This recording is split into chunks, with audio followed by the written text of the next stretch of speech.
AKM News. One step towards reality. अब इतने देर से तो यही बात समझा रहे हैं भाई कि जनता जिम्मेवार है, जनता जिम्मेवार है ऐसा तो नहीं मानूंगा। मैं ये कह रहा हूं कि जो आपकी स्थिति है, अगर आप 500 रुपया लेकर मुखिया के चुनाव में वोट देंगे, विधायक को वोट देंगे, तो वो मुखिया और वो विधायक उससे आप ईमानदारी की अपेक्षा नहीं रख सकते हैं। ठीक है, उसको लेकिन वोट कौन देता है? तब जाए ठीक बात कहे।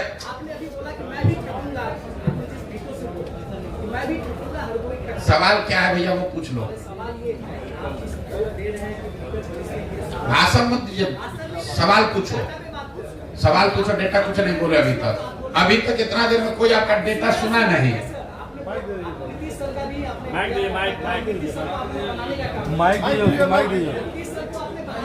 अरे माइक लेके बोलो ना आराम से भैया। सवाल क्या है, पूछो।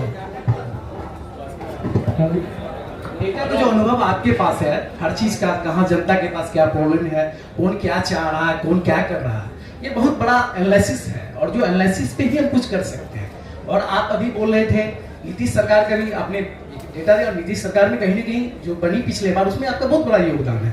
और ये अचानक ये बदलाव कि आप खुद मैदान में आ गए, बिहार में पदयात्रा शुरू कर दी और लोगों को अलग जगाना शुरू कर दिए, ये एक बड़ा बदलाव चाहिए यदि आप उससे निकलना चाहो। बच्चों की बात क्या है, मैं चाह रहा हूँ ये जो चेंज की बातें आप कह रहे हैं, बता रहे हैं निकट भविष्य में जो चुनाव होने वाला है उसकी एक बड़ी तैयारी हर कोई कर रहा है। उसका एक पार्ट आप भी हो सकते हैं, या हर मोदी जी भी, हर कोई एक पार्ट है। बट सवाल क्या है, ये आपकी क्या पूछ रहा हूँ, सवाल क्या है? ये आपकी क्या ऑथेंटिक है निकट भविष्य में जो लोग बदल जाएंगे, जो बड़े बदलाव के लिए आप निकल चुके हैं पूरे बिहार में, इसे क्या लग रहा है, कितना परसेंटेज लोग बदलेंगे आपकी इस पदयात्रा से? मेरे भाई, हमारे पास कोई थर्मामीटर है नहीं कि हम ऐसे लगाएं और बता दें कि कितना परसेंट आदमी बदल रहा है, कितना परसेंट आदमी नहीं बदल रहा है।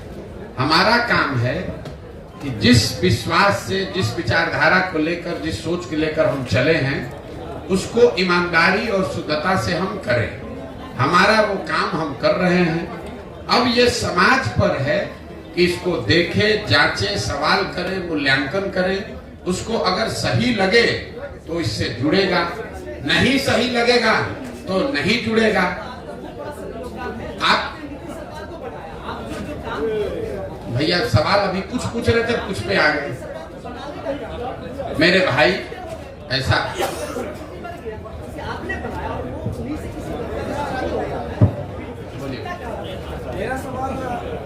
हम सवाल डॉज किसी का नहीं करते हैं, लेकिन आप सवाल पूछिएगा तभी तो जवाब देंगे। आप भाषण देना चाहते हैं, भाषण दे दीजिए। मेरा सवाल बिहार के व्यवस्था और शिक्षा से रिलेटेड हो। सवाल पूछिए, जानते हैं कि आप एक रणनीति एक लाइन में सवाल को बनाया है, तो सर बिहार की पद यात्रा से पहले सभी आपने कई सरकारों का हेल्प किया, रणनीति बनाई, तो उसमें आप इन सब चीजों को क्या उन्हें नहीं बताते थे, या आने का मकसद क्या था? देखिए, अब इन्होंने कहा, इनका सवाल है कि आप क्या पहले की सरकारों को ये इस तरह के मुद्दे नहीं बताए हैं जिनको कि आप मदद करते थे? 2015 एक सवाल, एक ही आदमी पूछो भाई। अरे रुक जाओ, सवाल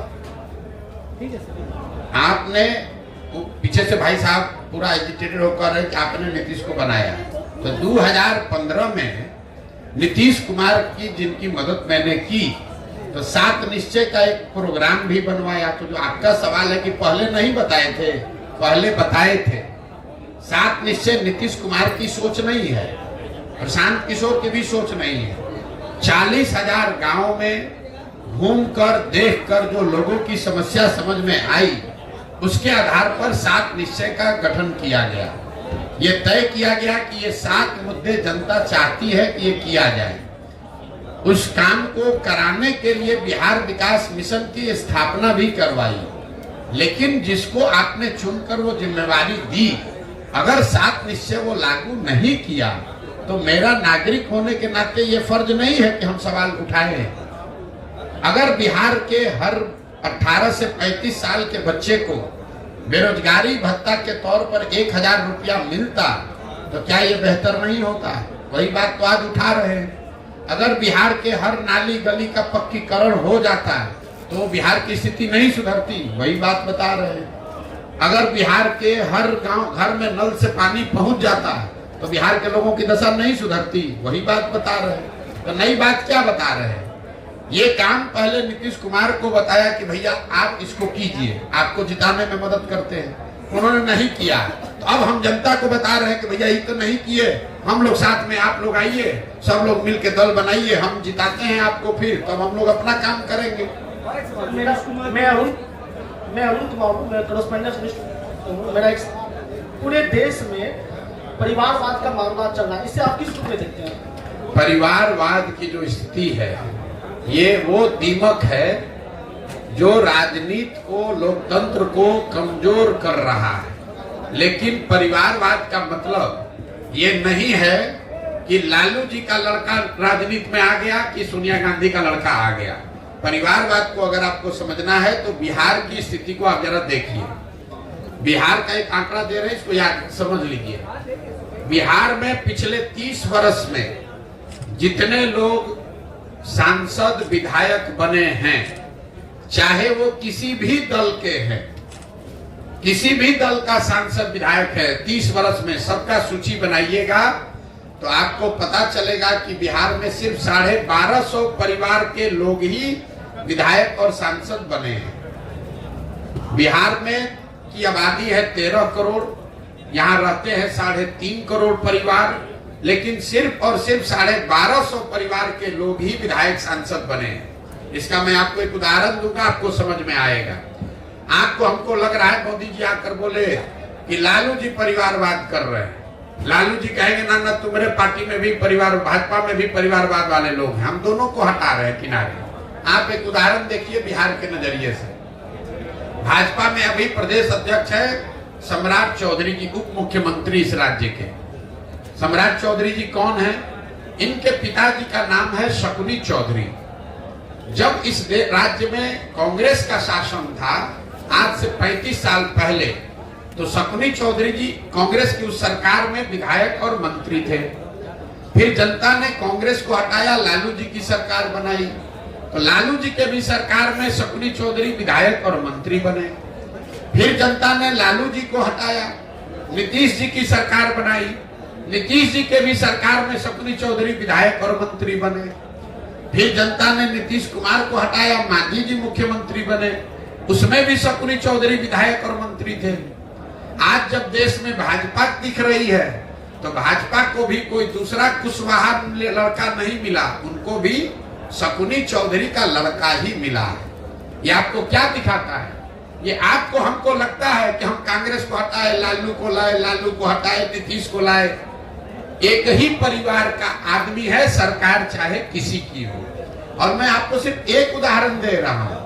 आप किसी भी बिहार के विधानसभा क्षेत्र को उठा लीजिए, किसी विधानसभा और लोकसभा क्षेत्र में पिछले 30 वर्ष में 4-5 से ज्यादा परिवार के लोग न चुनाव लड़े हैं, न जीते हैं, न हारे हैं। तो जब तक इस व्यवस्था को नहीं बदला जाएगा कि विधायक का लड़का विधायक बने, मंत्री का लड़का मंत्री बने, तब तक सुधार नहीं होगा।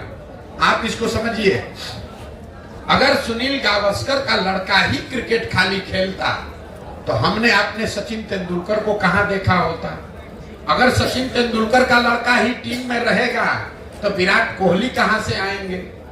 अगर विराट कोहली ही खाली रहेंगे, उनका लड़का रहेगा, तो सूर्य कुमार यादव कहां से आएंगे।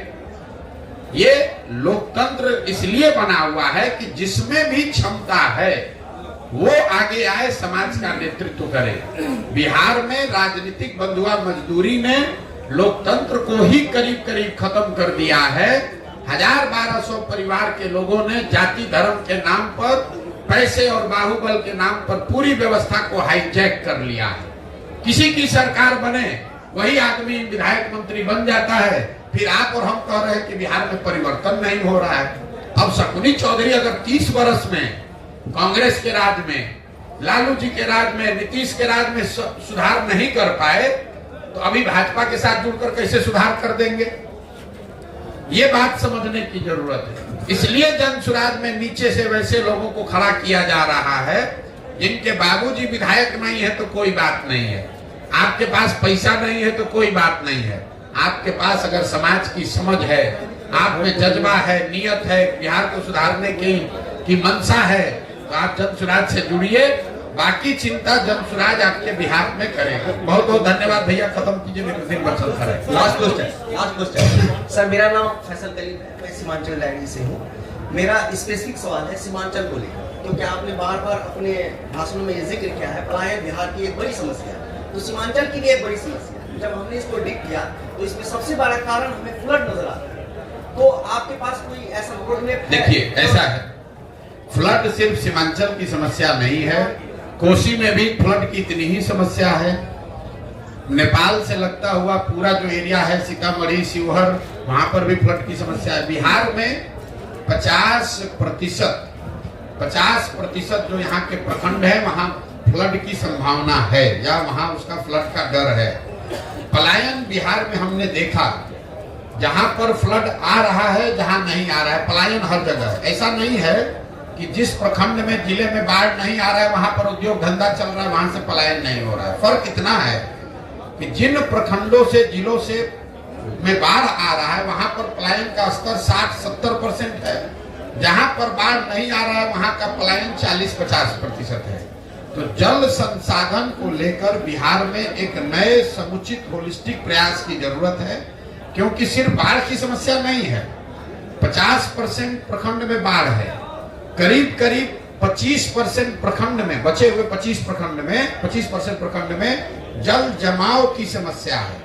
आप जब गोपालगंज से पैदल चलेंगे तो गोपालगंज, सिवान, छपरा, वैशाली, समस्तीपुर जो एरिया है, बीच मध्य बिहार जो है, इसमें कोई ऐसा पंचायत नहीं है जहां 2-4-5 हजार एकड़ जमीन में परमानेंट पानी न लगा हुआ है।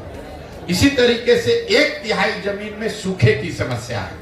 तो परेशानी यह है कि आधी जमीन में बाढ़ है और आधा जो जमीन ठीक है उसके आधे में या तो जल जमाव है या सूखा है।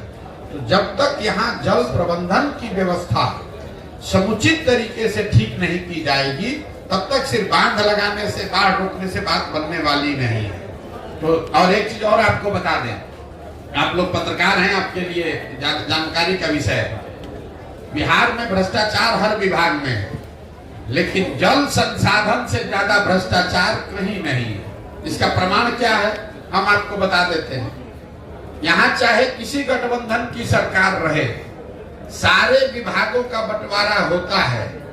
2 विभाग ऐसे हैं जिसका मुख्यमंत्री रहता है वही रहता है।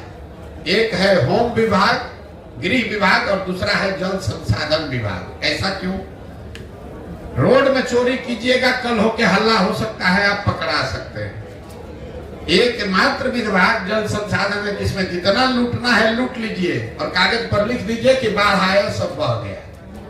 तो जो सत्ता में रहता है बिहार में जल संसाधन विभाग, आप इसको जाके पत्रकार के नाते देख लीजिएगा। नीतीश कुमार 18 साल से मुख्यमंत्री हैं, 9 अलग अलग गवर्नमेंट 9 तरीके के बनाए, लेकिन जल संसाधन विभाग किसी को नहीं दिया।